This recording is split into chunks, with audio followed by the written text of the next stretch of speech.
Muy buenos días. Agradezco a Dios la oportunidad que me da de poder compartir su palabra.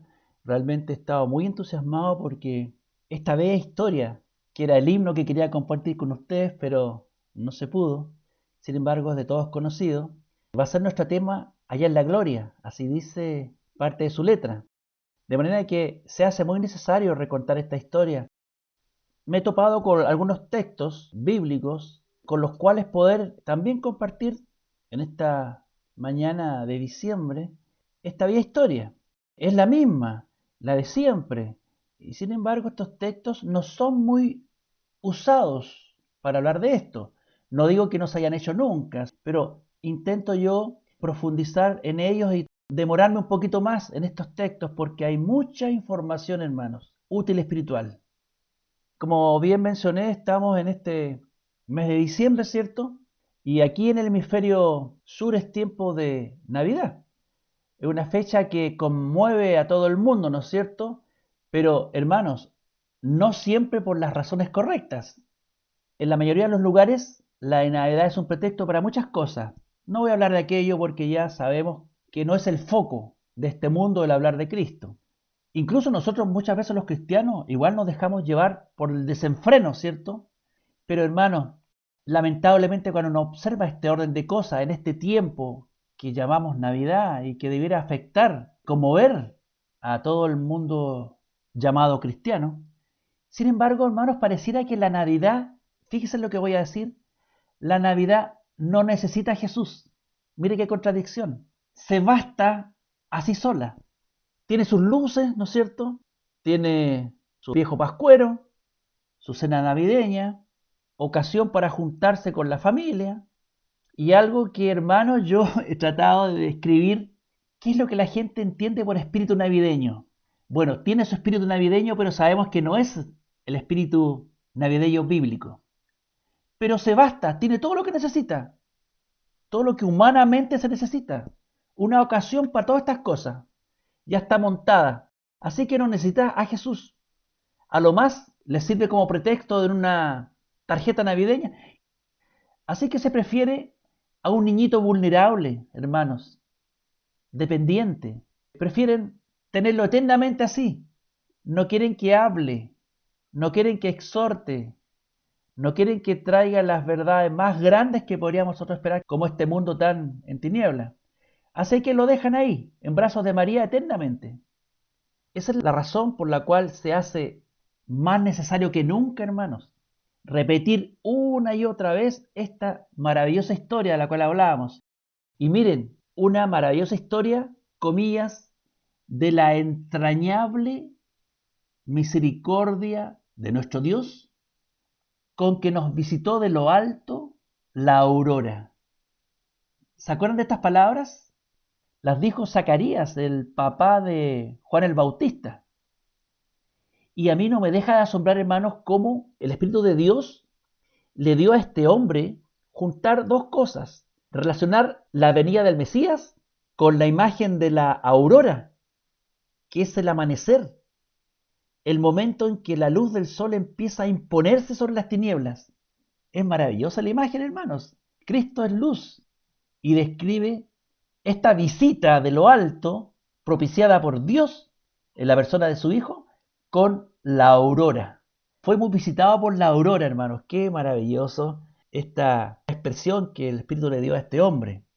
Porque efectivamente la venida del Cristo a este mundo literalmente es eso, la venida de la luz a un mundo en absoluta tiniebla. Porque dice ahí, insisto, nos visitó la aurora. Y esto nos indica algo que no debemos pasar por alto. Si nos visitó, quiere decir que venía de otro lugar, de fuera de este mundo. Y además, la iniciativa es ajena a nosotros. La iniciativa estuvo en otro. Fue por la entrañable misericordia de nuestro Dios, hermanos. Y esta palabra entrañable es muy potente, porque entrañable significa de las entrañas. O sea, el amor de Dios es un sentimiento tan profundo, tan sincero, que de lo más profundo de nuestro Dios nació esta misericordia de darnos la visita de esta aurora, de esta luz naciente, ¿no es cierto? Que es la venida de su Hijo a nuestro mundo. Por eso esta mañana, hermanos, vamos a tocar esta historia con el propósito de engrandecerla aún más en nuestros corazones, recordando la incomparable y entrañable, vamos a decir también, manera en que fuimos amados por Dios, que envió a su Hijo unigénito para que todo aquel que en él crea no se pierda, mas tenga vida eterna. Hermanos, fuimos visitados por el mismo Hijo de Dios, uno que es igual en todo al Padre, en forma de Dios, dice, pero que se le sujeta en obediencia no porque sea inferior, sino porque le ama. Esto ya lo sabemos. Él es la aurora, Él es la luz, y se manifestó en la historia humana hace 21 siglos, en un evento histórico el más trascendente e importante que le haya pasado a nuestro mundo, y que lamentablemente, como bien conversábamos, la gente ignora. Quisiera tocar algunos textos no muy habituales, por lo menos a mí me lo parece, y el título de nuestro estudio es el siguiente, comillas, dice, por lo cual, entrando en el mundo, dice, sacrificio y ofrenda no quisiste, mas me preparaste cuerpo. Y se encuentra basado en el libro de Hebreos 10:5.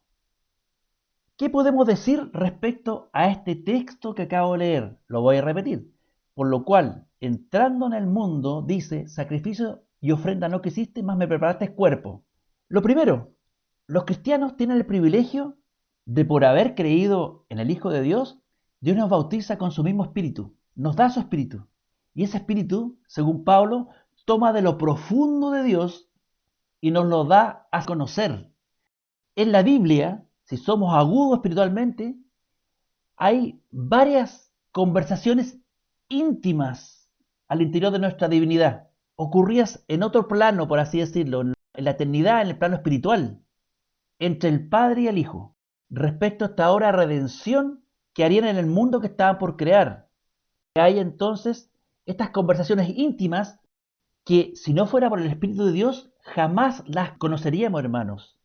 Está en su más íntimo y profundo sentimiento de nuestro Dios, estas cosas que el Espíritu nos menciona aquí, por ejemplo, en este texto.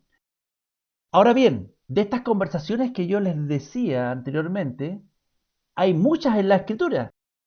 ¿Se acuerdan cuando David le fue dado por el Espíritu? Dijo el Señor a mi Señor. Esa es una conversación íntima que el Espíritu de Dios le dio a David poder escucharla. Cuando el Señor hablaba con el Señor de David, es decir, cuando el Padre hablaba con el Hijo. Como estas hay muchas conversaciones. Quiero que ustedes busquen el Salmo 40 del versículo 6 al 8. Ahí tenemos otra de estas conversaciones íntimas de nuestro Dios con su Hijo en el plano eterno y que le fue dado al salmista registrar. Dice así el Salmo 40 del 6 al 8. Sacrificio y ofrenda no te agrada. Has abierto mis oídos. Holocausto y expiación no has demandado. Entonces dije, he aquí vengo. En el rollo del libro está escrito de mí. El hacer tu voluntad, Dios mío, me ha agradado y tu ley está en medio de mi corazón. Este texto lo hemos leído muchas veces, pero no quiero que lo soltemos tan rápidamente. Lo vamos a examinar un poquito más detenidamente porque hay mucha información espiritual aquí. Miren, la primera cosa que nos damos cuenta es que esta es una conversación. A lo menos hay dos personas muy singulares involucradas aquí. Y vamos a identificar. Este que está diciendo aquí, he aquí vengo.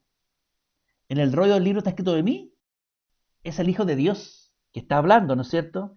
Y este otro, que es descrito como que no le agrada sacrificio y ofrenda, es Dios Padre, cuya voluntad ama ser el Hijo.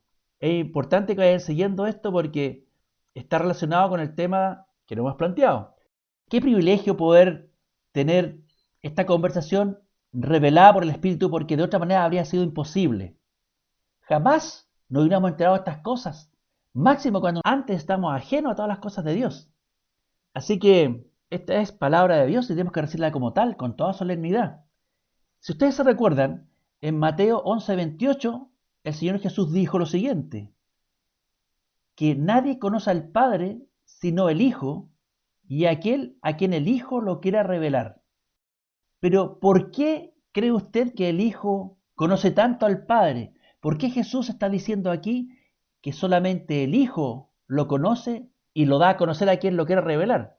Porque el Hijo siempre ha estado con Dios, con su Padre. En el principio el Verbo ya estaba con Dios y era Dios. Eso dice Juan. ¿Cómo se relaciona esto con lo que venimos hablando, hermanos? Como el Hijo conoce tanto al Padre, es el único que se pudo dar cuenta. Ojo, es el único que se pudo dar cuenta que al su Padre Celestial no le agradaba el sacrificio y la ofrenda, y que más bien quería otra cosa: perfecta justicia, obediencia. Y es por eso que en este texto que estamos leyendo aquí le tenemos, en este Salmo 40, tomando una decisión importante, crucial diría yo. Dice aquí vengo. Y cuando dice aquí vengo quiere decir que viene de otro lado, viene al mundo. ¿Y a qué? Ahí mismo se dice, a hacer la voluntad del Padre. Voluntad que siempre ha amado hacer, pero una voluntad difícil que implicaría su muerte, hermano. Porque esa es la única manera de poner fin a las ofrendas imperfectas que allí se mencionan. Y esto es tremendo, mis hermanos, de las cosas que uno se puede enterar por el Espíritu de Dios. Estas cosas que están en el corazón de nuestro Padre y de nuestro Dios. Es un privilegio, absolutamente una bienaventuranza. Ya nos vamos dando cuenta por qué la palabra de Dios se describe como una lámpara a nuestros pies, porque nos alumbra y nos revela estas cosas que de otra manera sería imposible saberlas. ¿Qué otra cosa más vemos en ese texto, hermanos? Aquí también nos enteramos que la causa de que el Hijo de Dios se hiciera humano, tomara cuerpo, es precisamente para hacer esa voluntad del Padre que implicaba su muerte. Porque fíjese cómo lo dice: sacrificio y ofrenda no quisiste, mas me preparaste cuerpo. Un cuerpo absolutamente humano, carne y sangre humanas, con el propósito de poner fin a lo imperfecto y dar paso a lo definitivo. Y en paz, hermanos, observan, aquí se menciona a Dios como el que le apropió este cuerpo al Hijo. Me apropiaste o me preparaste cuerpo, dice.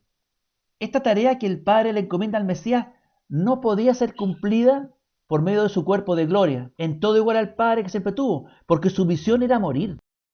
Dice usted todo lo que estamos trayendo de este texto. Como ser glorioso no podía morir. Sin embargo, Dios le apropió cuerpo, dice, a causa de esta voluntad que se está manifestando, para que el Hijo pudiera cumplir su deseo más grande, que es hacer esta voluntad del Padre. Esto lo resume muy bien el apóstol Pablo en Filipenses 2.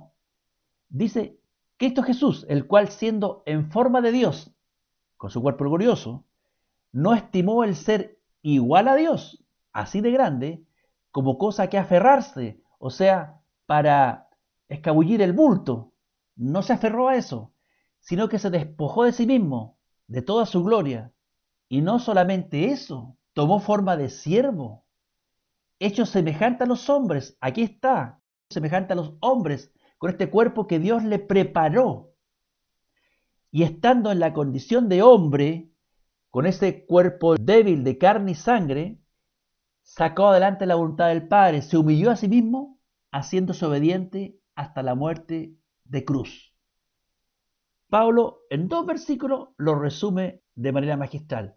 Así que, hermanos, ese niñito, ese bebé que aparece en las postales ahí de Navidad, lleno de fragilidad, eternamente en los brazos de su madre, era un cordero destinado al matadero, el cordero de Dios que quitaría el pecado del mundo. Miren las cosas, hermanos, que estamos confirmando por medio de este Salmo 40.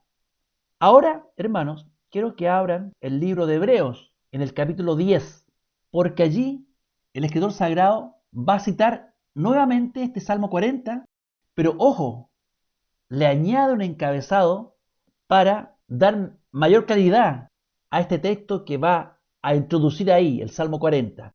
¿Y cuál es ese famoso encabezado a la cita del Salmo 40 que hace el escritor de Hebreos? Miren, vamos a Hebreos capítulo 10, versículos del 5 al 7. Ahí dice, por lo cual, entrando en el mundo, dice, ahí lo tiene en mano. Ese es el encabezado que agrega el escritor de Hebreos, y después de los 2 puntos pasa a citar el Salmo 40, que es el que ya hemos leído: sacrificio y ofrenda no quisiste, mas me preparaste cuerpo, holocausto y expiaciones por el pecado no te agradaron. Entonces dije, he aquí vengo, oh Dios, para hacer tu voluntad. Así que ahí lo tiene mi hermano. Ese encabezado que antecede a la cita del Salmo 40 dice: por lo cual entrando en el mundo. Pero ¿de qué venía hablando el escritor de Hebreos?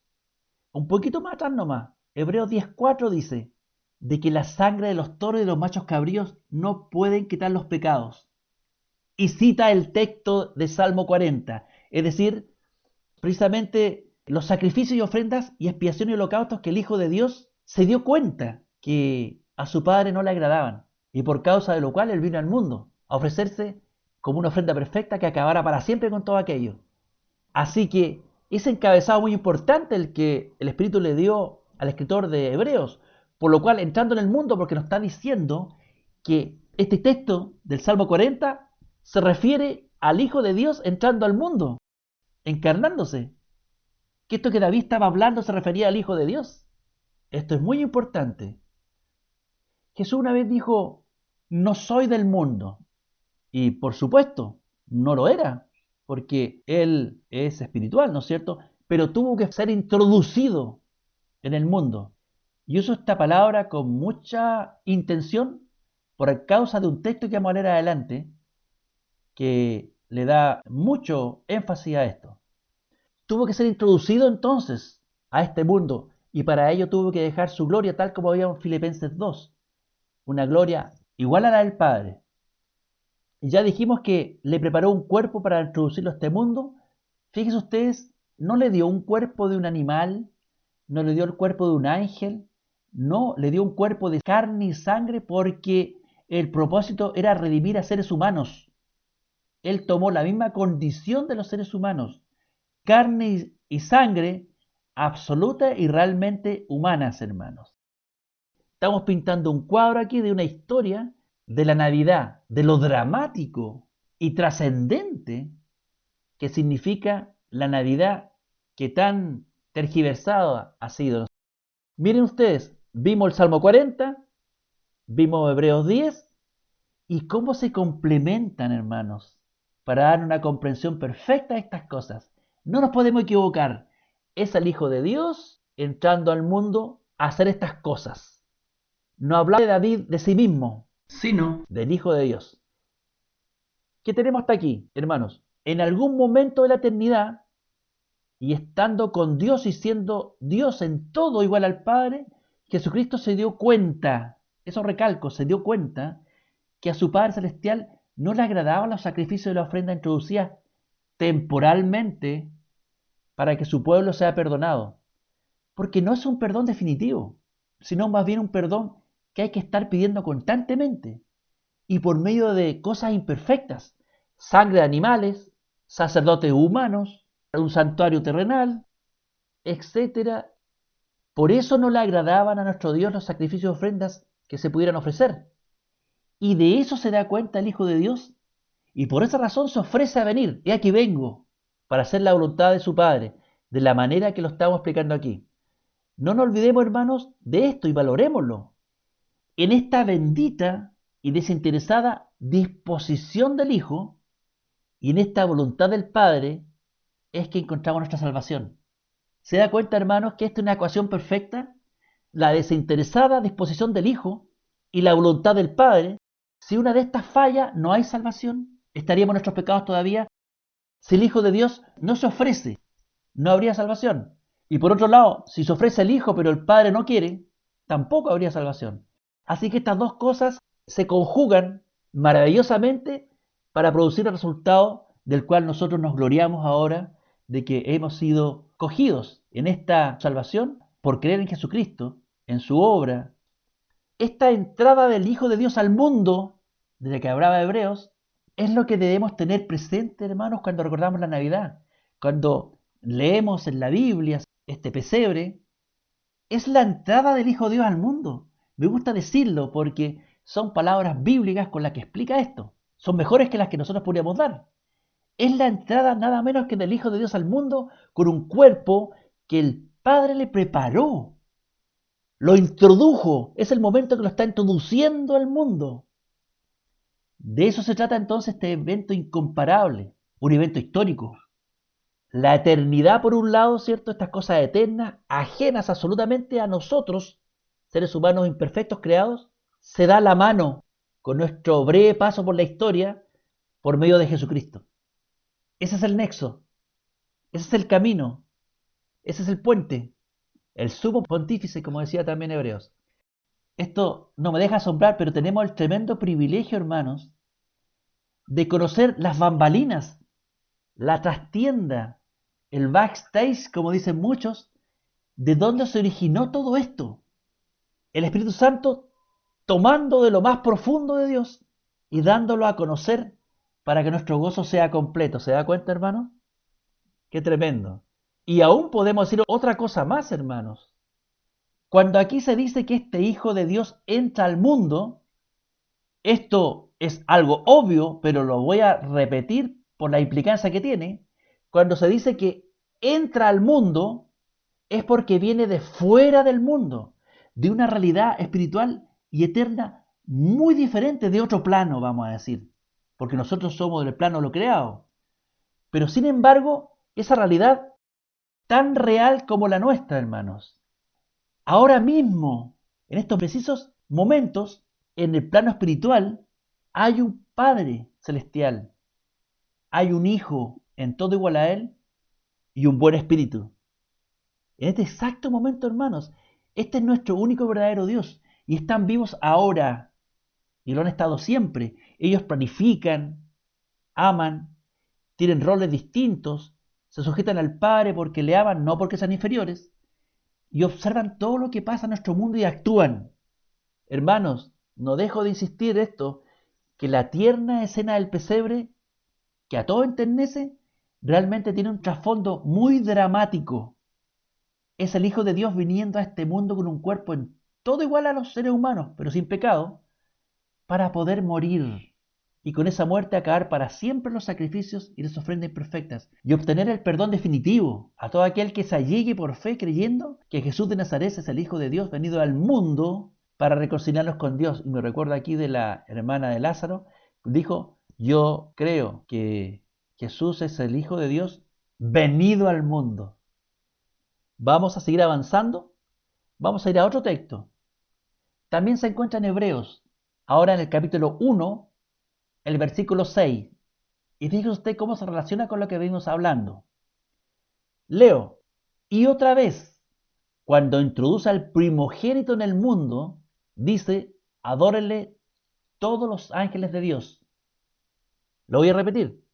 Y otra vez, cuando introduce al primogénito en el mundo, dice, adórenle todos los ángeles de Dios. ¿Qué es lo que tenemos aquí? Nuevamente es el escritor de Hebreos hablando sobre la grandeza de este Hijo de Dios venido al mundo en carne humana. Y en esta expresión que está aquí, en este texto, nuevamente tenemos a lo menos dos personas involucradas. Primero tenemos a alguien que introduce al primogénito. ¿Se da cuenta? Cuando introduce, ¿quién es ese? Dios el Padre. Esa es la primera persona que aparece ahí. Alguien que introduce al primogénito en este mundo y ordena a los ángeles que le adoren. Por eso nos acordamos de ese canto celeste en tiempo del nacimiento de Jesús, en el campo ahí frente a los pastores, los ángeles alabando ahí. Pero tenemos otra persona, aquel que es introducido y se menciona como este primogénito, se trata del Hijo de Dios. Así que tenemos aquí por lo menos dos personas. Mire, no tenemos que usar los textos clásicos para defender la divinidad trina de nuestro Dios. Estos textos abundan en aquella enseñanza. Así que tenemos al Padre introduciendo al primogénito y el que es introducido, el primogénito, es el Hijo de Dios, con este cuerpo que le apropió o le preparó. Es Jesús de Nazaret. Así se manifestó. Y no menciona al Espíritu de Dios, pero ¿sabe por qué? Porque el Espíritu de Dios no quiere protagonismo, pero está implícito en todas aquellas cosas que estamos aprendiendo. Él está dando a conocer estos propósitos. Y por eso nos enteramos de estas cosas, porque el Espíritu Santo también está implicado ahí y está dando a conocer esto.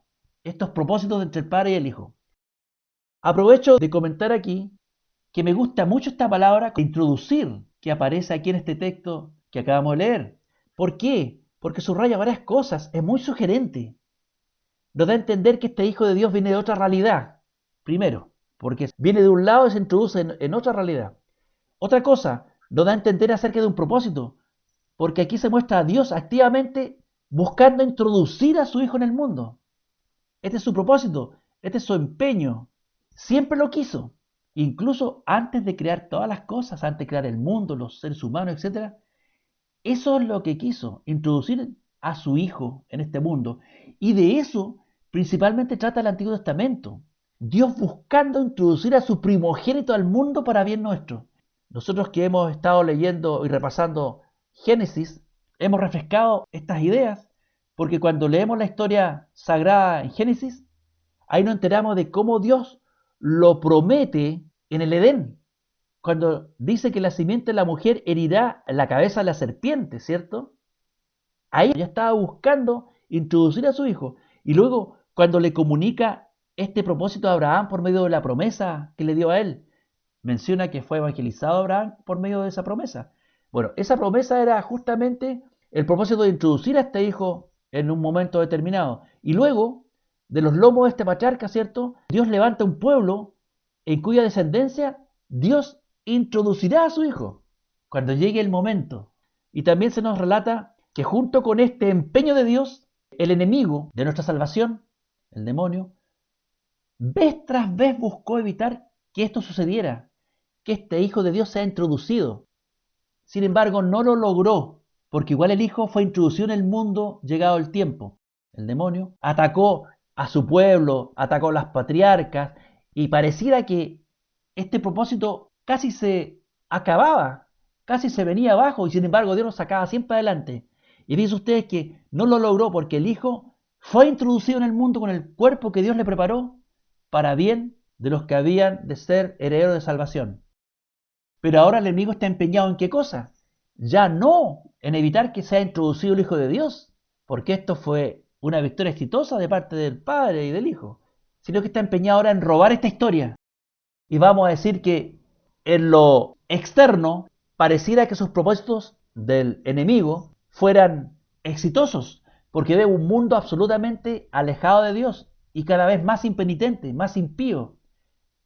Incluso cambiando todas estas enseñanzas por otras, suavizándolas primero y luego francamente tergiversándolas o borrándolas. Así que el enemigo quiere borrar esta historia de los corazones de los hombres para que no tengan perdón ni vida eterna. Esa es la lucha. Y este empeño entonces, hermanos, Dios lo sacó adelante de la siguiente manera y Pablo lo describe mejor que nadie. Dice, pero cuando vino el cumplimiento del tiempo, los propósitos de Dios, Dios envió a su Hijo de la manera que hemos estado explicando, con un cuerpo que le apropió de carne y sangre, ¿cierto? Y lo introdujo, nacido de mujer y nacido bajo la ley, para que redimiese a los que estaban bajo la ley, a fin de que recibiéramos la adopción de hijos. Él lo resumió perfectamente, esto mismo que el Salmo 40 nos estaba también explicando, pero con sus propias palabras. Avancé un poquito más, vamos a hablar un poquito de las genealogías que aparecen en la Biblia. No voy a nombrarlas, sino que hago referencia a aquello que ya nosotros nos damos cuenta, que son las genealogías que aparecen ahí, que son muchas, y muchas veces son aburridas, largas, pero, hermanos, si las estudiamos en novedad de espíritu, acomodando lo espiritual a lo espiritual, nos vamos a dar cuenta que son muy útiles para la fe. ¿Qué es una genealogía? Es el registro, ¿cierto?, de los ascendientes o descendientes de una persona.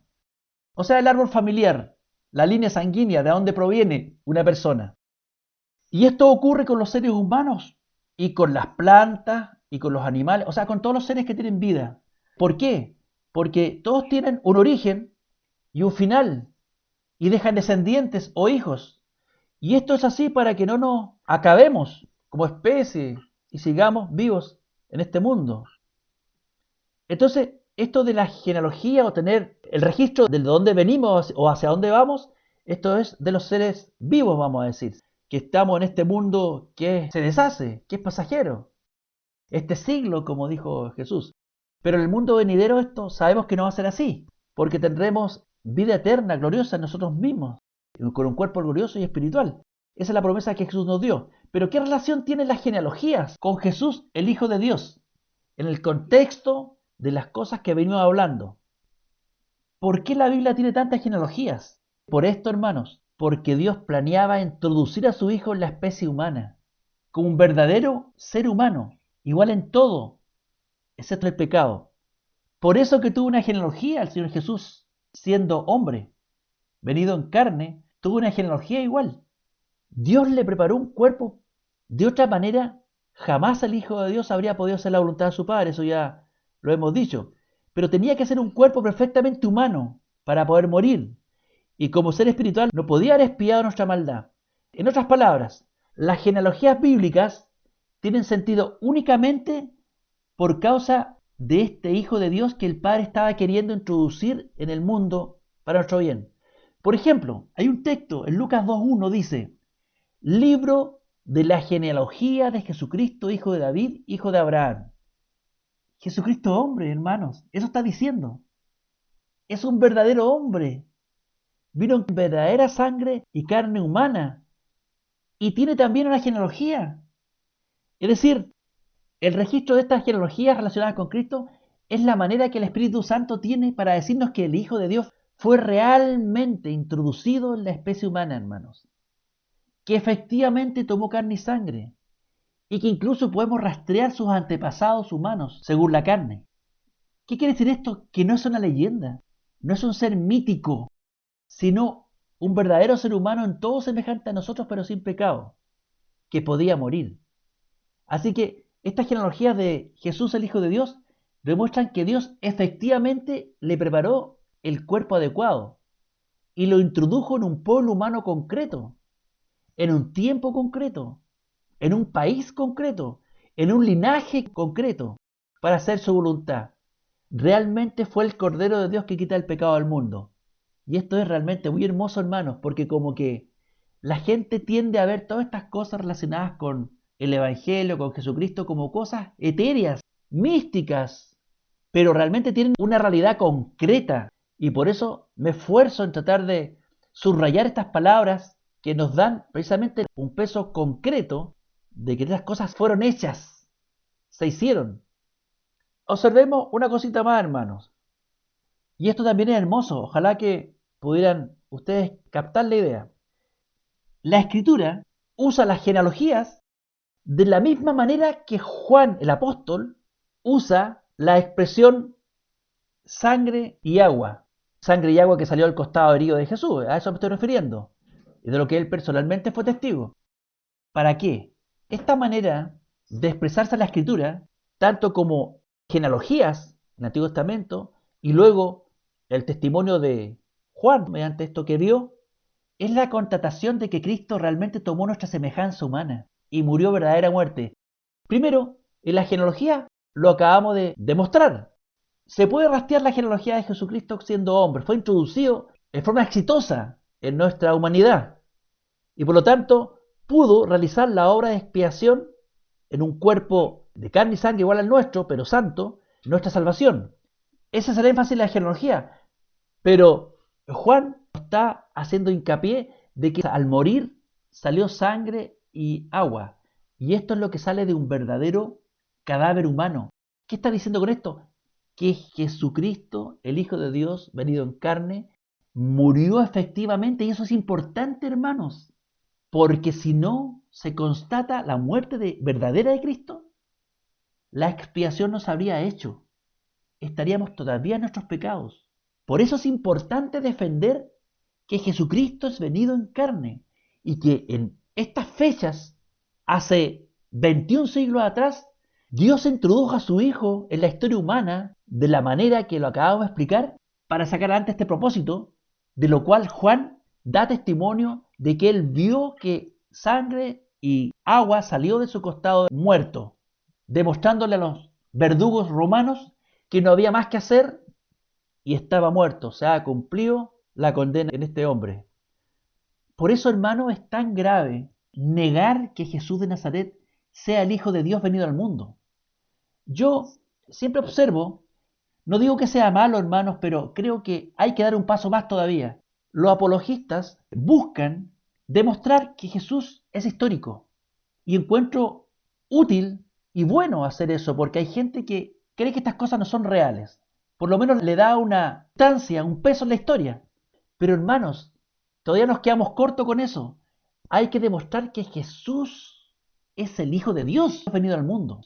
Hay muchos que están de acuerdo que sí, puede ser un personaje histórico, ¿cierto? Bueno, y mencionan varias personas buenas que han habido en el mundo. Pero Jesús no es eso, es mucho más que eso. Es el Hijo de Dios, venido al mundo. Y el apóstol Juan es muy enfático en esto y dice lo siguiente, hermanos. Todo espíritu, o sea, todo hombre que traiga esta enseñanza, que no confiese que Jesucristo ha venido en carne, no es de Dios. Y este es el espíritu del anticristo, el cual vosotros habéis oído que viene y que ahora ya está en el mundo. Y esto lo escribía hace 21 siglos atrás. Y ahora, con más razón, este espíritu del anticristo está haciendo proliferar su negación de que Jesús de Nazaret sea el Hijo de Dios. Ha venido al mundo. Y esto es muy grave, hermanos, porque el que cree tal cosa no es de Dios. No es de Dios.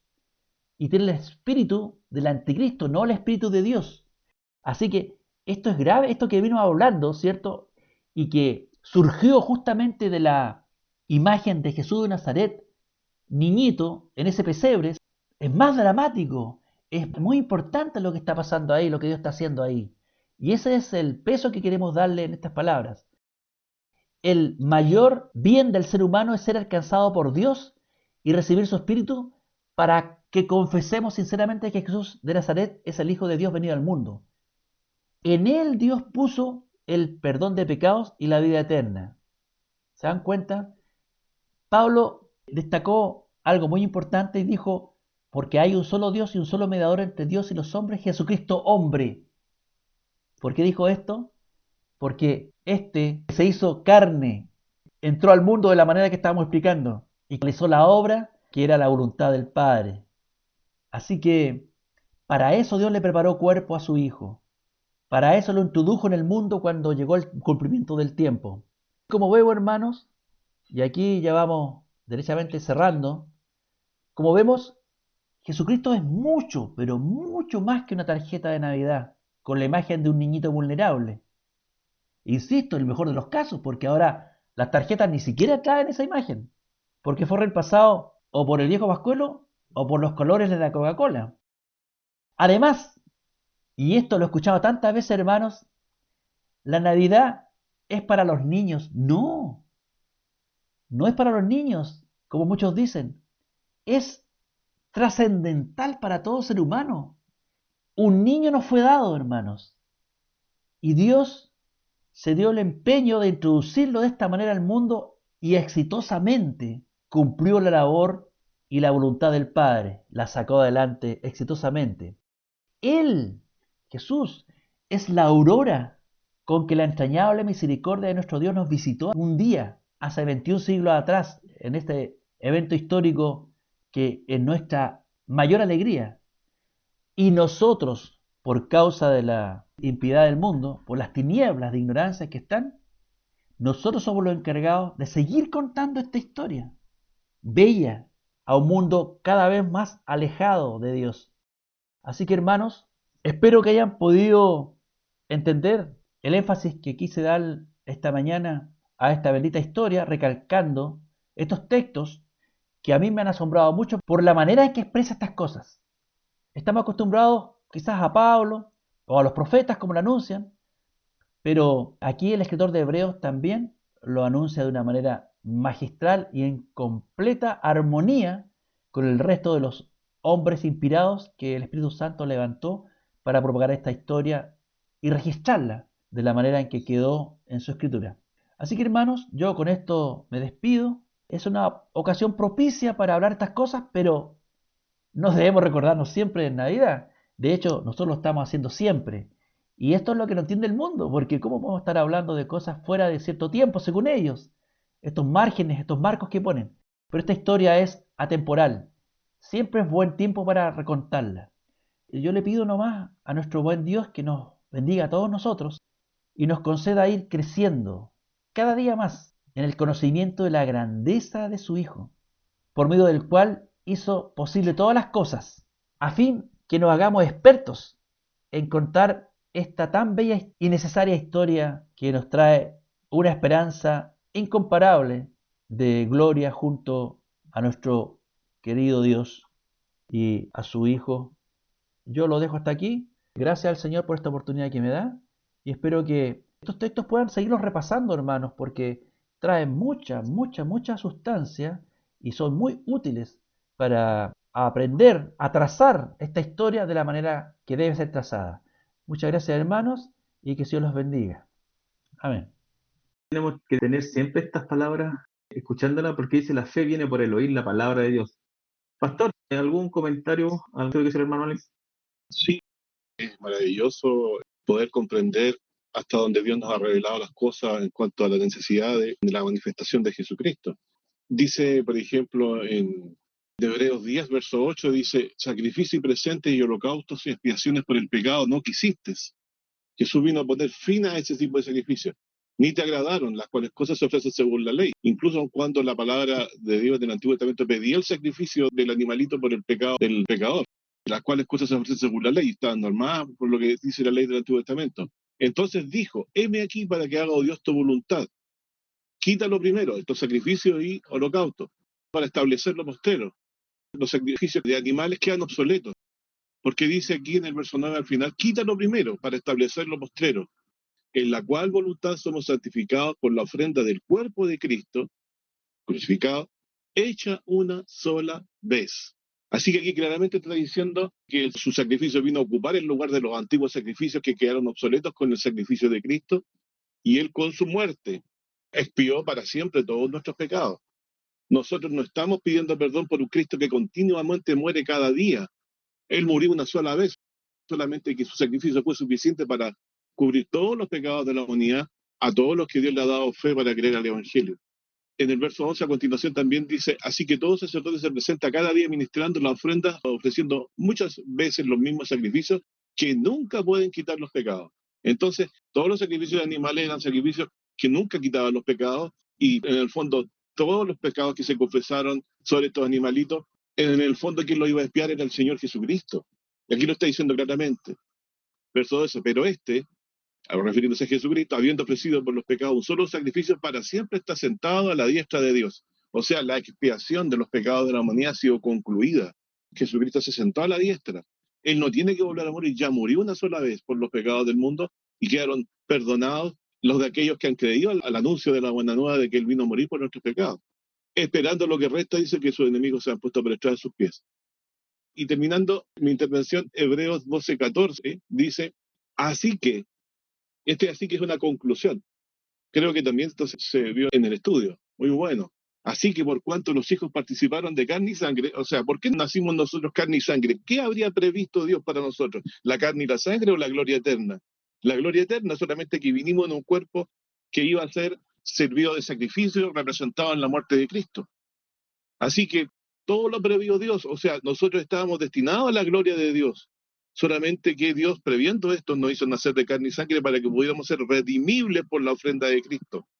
Así que por cuanto los hijos participaron de carne y sangre, también participó de lo mismo para destruir por la muerte, o sea, la muerte de Cristo que ocupó el lugar de la muerte nuestra. Delante de Dios trajo el perdón de nuestros pecados. Dice, así que participó de lo mismo para destruir por la muerte, su propia muerte. Al que tenía el imperio de la muerte, sabe al diablo. Entonces, ¿qué podemos decir? Que el diablo está derrotado, vivo todavía. Él nos persigue, Él nos trata de engañar para quitarnos esta palabra del corazón, pero la obra redentora es suficiente para cualquiera que se aferra con fe que Dios pueda dar para hallar paz, descanso en el perdón de los pecados que hay en Jesucristo, con nuevos propósitos de vivir una vida recta, por supuesto, en conformidad a esto. Y dice aquí, y librar a los que por el temor de la muerte, verso 15, estaban por toda la vida sujetos a servidumbre, o sea, estábamos en la servidumbre del diablo antes. Porque ciertamente no tomó a los ángeles, sino a la simiente de Abraham tomó. Por lo cual, yo entiendo aquí se está refiriendo a Jesús, que él tenía que ser simiente de Abraham. por lo cual debía ser en todo semejante a los hermanos para venir a ser misericordioso y pontífice para con Dios, para expiar los pecados del pueblo. Verso 18, porque en cuanto él mismo padeció siendo tentado, poderoso es para socorrer a los que son tentados. Nos ha librado el Señor del temor de la muerte por medio de la muerte de Cristo. Nuestro Dios envió a su Hijo para destruir por medio de la muerte al que tenía el imperio de la muerte. Él está vencido, fue echado del cielo, no nos puede acusar. Tenemos la expiación del Hijo de Dios a favor nuestro. Debe ser esta Navidad como muchas y todas las que vivamos el día o uno de los días que recordamos al Señor Jesucristo, también obrando en favor nuestro a través de su muerte en la cruz. Que Dios le bendiga, mi hermano. Recordemos que el que tiene el imperio de la muerte ha sido derrotado. Vivamos en esa gloria permanente, agradeciendo al Padre y al Hijo y su buen Espíritu siempre por todas estas cosas que estaban escritas y nos fueron también reveladas, como a todos los santos hombres de Dios del Antiguo Testamento. Él participó de lo mismo para destruir por medio de la muerte al que tenía el imperio de la muerte, eso es saber el diablo. Así que estamos parados sobre una victoria, parados sobre la confianza que tenemos en el Señor Jesucristo. Esto es imposible que pueda ser de otra manera. Nos ha librado del temor de la muerte porque el Señor mismo Jesucristo fue la muerte de la muerte. Gracias, hermano.